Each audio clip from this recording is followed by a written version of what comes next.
Okay, question number 6. Explain why 7 multiply 11 multiply 13 plus 13 and 7 multiply 6 5 4 3 2 1 plus 5 are composite numbers. हमें ये explain करना है कि ये दोनों नंबर्स कंपोजिट नंबर्स हैं. सो फर्स्ट आपको ये पता होना चाहिए कि कंपोजिट नंबर्स होते क्या हैं. सो कंपोजिट नंबर्स वो नंबर्स होते हैं जो जिनके फैक्टर्स दो या उससे ज़्यादा होते हैं, जिसमें एक फैक्टर वो खुद है. मान लीजिए हम जैसे फॉर एग्जांपल लेते हैं 10. ठीक है, 10 के फैक्टर्स आप जब निकालेंगे तो हमें पता है 1 सबका फैक्टर होता है और एक वो जो नंबर है वो खुद. तो ये दो फैक्टर 1 और वो नंबर खुद, ये दो फैक्टर तो सबके ही होते हैं.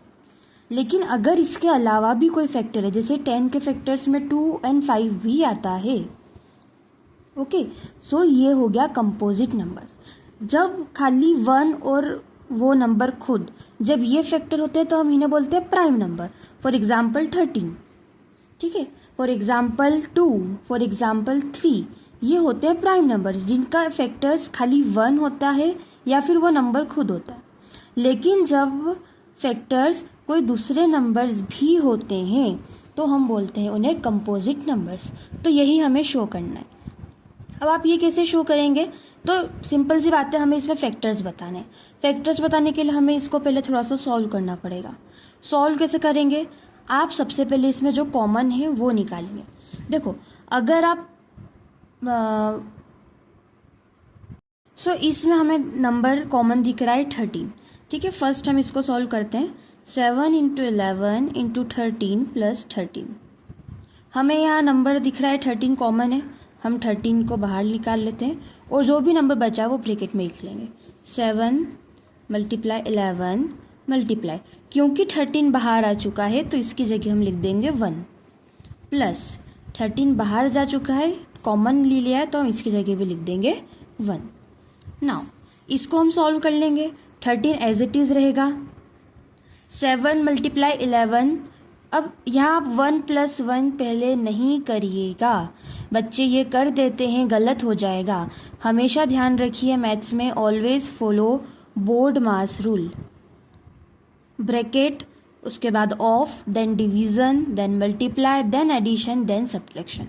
सो पहले हम मल्टीप्लिकेशन सॉल्व करेंगे इसके अंदर. सो 7 11 में मल्टीप्लाई करेंगे 77, 1 में मल्टीप्लाई करेंगे अगेन 77 प्लस 1. 13 77 और प्लस 1 करेंगे तो 78. ब्रैकेट का मीन्स होता है मल्टीप्लाई, तो हम इसको लिख सकते हैं 13 multiply 78.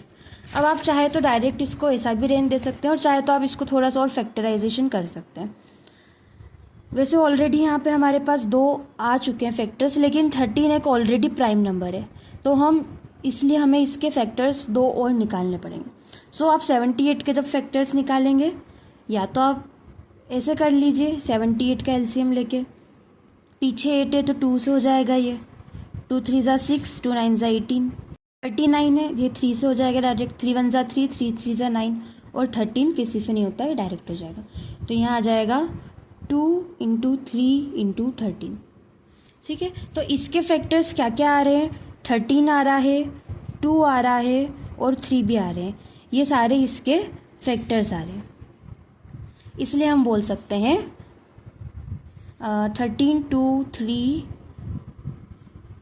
we can say like this are factors of 7 multiply 11 multiply 13 plus 13. ये मैंने क्वेश्चन ही लिखा है, ठीक है, कि 13 2 एंड 3 ये फैक्टर्स आ रहे हैं 7 11 13 प्लस 13 के. देयरफॉर, मैंने आपको बताया था हम देयरफॉर साइन लगाते हैं जब भी हम कुछ प्रूव कर देते हैं. So therefore 7 multiply 11 multiply 13 plus 13 is a composite number. Okay, तो हमने इसमें फैक्टर्स निकाल दिए हैं, इसलिए ये कंपोजिट नंबर है. सेम इसी तरीके से 2 क्वेश्चन दिए गए हैं, एक ये दिया गया, एक ये दिया है. इसमें भी हम यही करेंगे कि जो कॉमन निकल रहा है वो निकाल लेंगे. जैसे यहाँ से 5 निकल रहा है, यहाँ से 5 निकल रहा है. देखो एक इसका एक और वे है, आप ऐसे भी कर सकते हैं कि सारी चीज़ें पूरी मल्टीप्लाई करिए, प्लस करिए, सॉल्व करिए, बट वो बहुत लेंदी हो जाएगा, है ना। समझ रहे आप, इतना सबका मल्टीप्लाई करेंगे, देन फिर आपको उसके फैक्टर्स निकालने पड़ेंगे, तो ये बहुत लेंदी हो जाएगा। सो हम थोड़ा ऐसे कर लेते हैं, 5 कॉमन लेंगे हम इसमें। 7 6 5 हमने कॉमन ले लिया है, तो हम 5 की जगह लिख देंगे 1। 4 multiply 3 multiply 2 multiply 1 plus 1। Okay, 5 इस सब का मल्टीप्लाई करके और प्लस 5 करके यहाँ हमें आंसर लिखना है।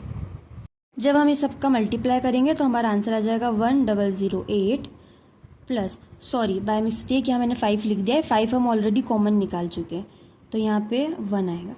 1008 plus 1, so it will become 5 multiply 1009। यहाँ पे भी अब 1009 का फैक्टराइजेशन नहीं कर सकते, ये और फैक्टर नहीं होता इसका। सो 2 फैक्टर्स आ चुके हैं, सो ये इनफ है हमारे लिए। सो वही लाइन लिखेंगे हम जो हमने ऊपर लिखी थी कि ये फैक्टर्स हैं इसलिए ये कंपोजिट नंबर है।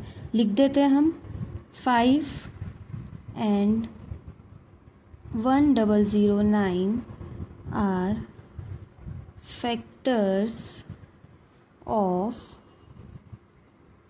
7 6 5 4 3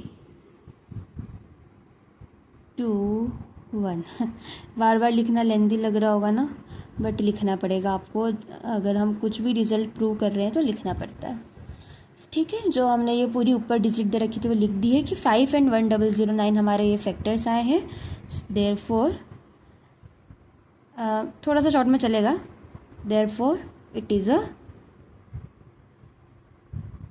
कंपोजिट नंबर। 2 बार आपको पूरा लिखने की ज़रूरत नहीं है, आप नीचे डायरेक्ट लिख सकते हैं therefore it is a composite number.